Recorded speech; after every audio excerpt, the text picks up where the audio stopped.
سرکار نے ارشاد فرمایا الدعاء صلاح المؤمن وعمود الدین. دیکھیے اپنے موضوع سے قریب تک لانا چاہتا ہوں. جتنی دیر میں میرے موضوع سے قریب آ جائیں گے اتنی جلدی میں اپنی گفتگو کے اوپر آ جاؤں گا. میں آیت کو پھر پڑھتا ہوں. ہو سکتا ہے بعض مومنین اس آیت کو، اس روایت کو، اس حدیث کو حفظ فرمانے. نبی نے ارشاد فرمایا کہ الدعاء صلاح المؤمن وعمود الدین، یعنی دعا مومن کا اسلحہ بھی ہے، دین کی جڑ بھی ہے. اور اب میں دوسری حدیث پیش کرنا چاہتا ہوں. یہ دوسری جو مناسبت ہے یعنی حضرت امام جعفر صادق علیہ السلام سرکار نے ارشاد فرمایا، سرکار ارشاد فرماتے ہیں کہ آپ سے خطاب ہے، ہم سے خطاب ہے. سرکار ارشاد فرماتے ہیں کہ دیکھو ہمیشہ دعا مانگتے رہا کرو، دعا مانگنے سے کبھی اجتناب نہ کیا کرو، دعا مانگنے سے کبھی گریز نہ کرو، دعا مانگنے سے کبھی پرہیز نہ کرو. سرکار نے ارشاد فرمایا کہ دعا مانگتے رہو، اس لیے کہ جہاں تک قبولیت کا مرحلہ ہے فرمایا متا تکفر الباب یفتح لک، دروازے کو جتنا کھٹکھٹاؤ گے دروازہ کھل جائے گا.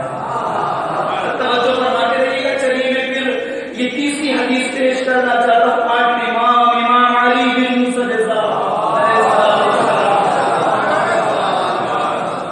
نے ارشاد فرمایا، فرماتے ہیں علیکم بصلاح الانبیاء.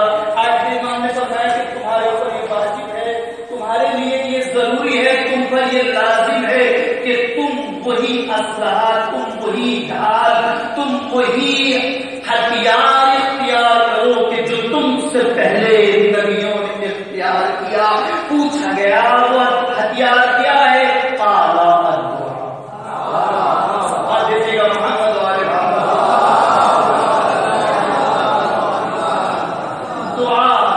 دعا ذرے سے لے کے صحرا تک، قطرے سے لے کے دریا تک، پھول سے لے کے گلستان تک، مدین سے لے کے لامکان تک، جس چیز کو بھی جوہر وجود عطا کیا گیا ہے وہ دعا کر رہی ہے.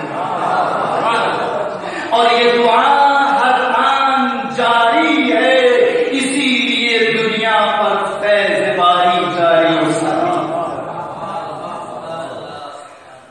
ہر کوئی دعا مانگ رہا ہے جناب، مانگ ہر کوئی رہا ہے، طلب ہر کوئی کر رہا ہے. بس فرق ہے تو اتنا ہے کہ کچھ اپنے خود ساختہ سے مانگتے ہیں، کچھ خدا ساختہ سے. صلاح دیجیے گا محمد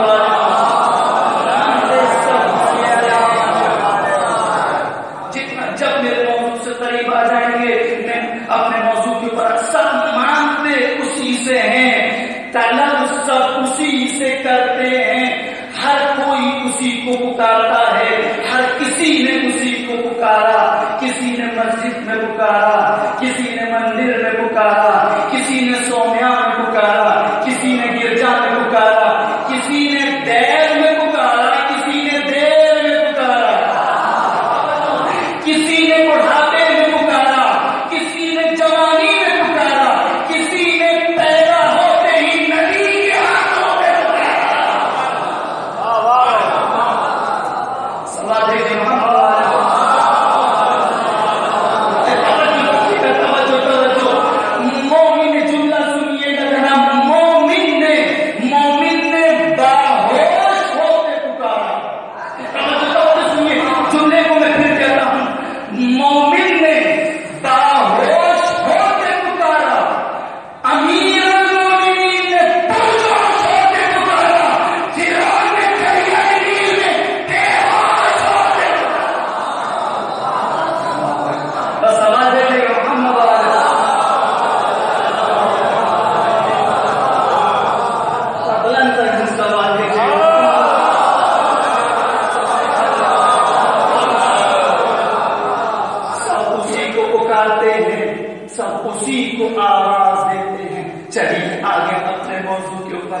یہاں پر پڑھے لکھے لوگ تشریف فرما ہے.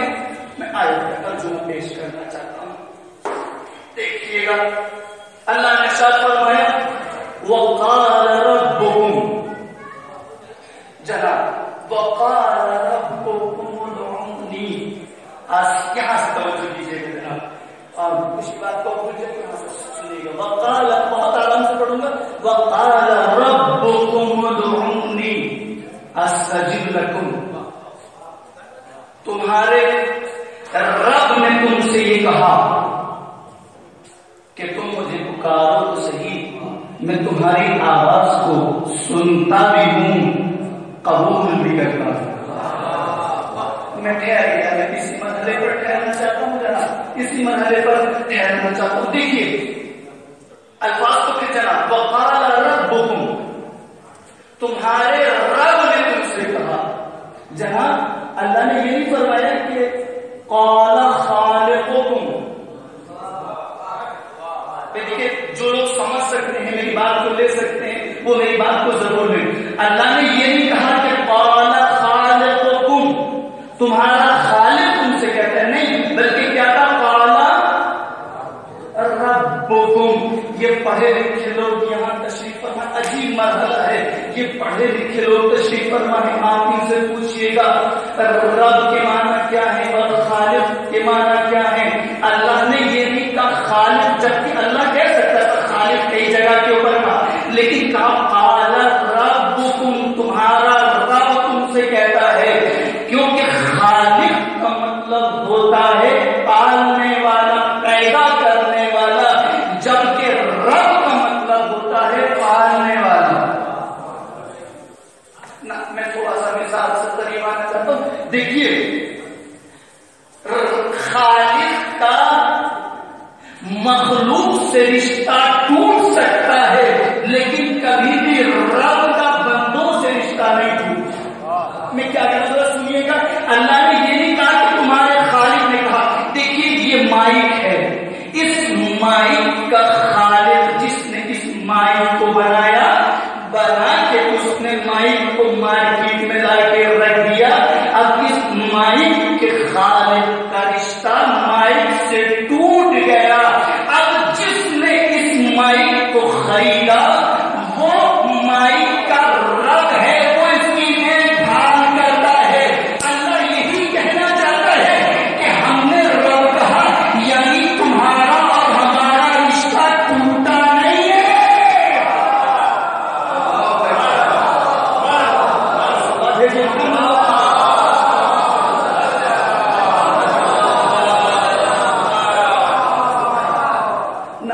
دیکھیے بھائی اللہ کہتا ہے تم مجھ سے مانگو، تم مجھ سے مانگو، میں تمہاری دعا کو ضرور قبول کروں گا. تم مجھے پکارو تو صحیح، تم مجھے بار بار پکارو، میں تمہاری دعا کو بار بار قبول کروں گا، میں تمہاری آواز کو بار بار سنوں گا. تو بہت توجہ، میں تھوڑا سا قریب آ کر گفتگو کرنا چاہتا ہوں. مثال کے طور پر یہ دلال صاحب شیراز صاحب کے صبح ایک دم دروازے پر پہنچے، دروازے پر دخل الباب کیا. شیراز صاحب نے دروازہ کھولا تو بلال صاحب نے کہا کہ معاف کیجیے آپ کے تھوڑا سا فٹنس ہوگا. آپ مجھے انصاف سے بتائیں، مجھے مثال میں توجہ کیجیے گا، بہت توجہ.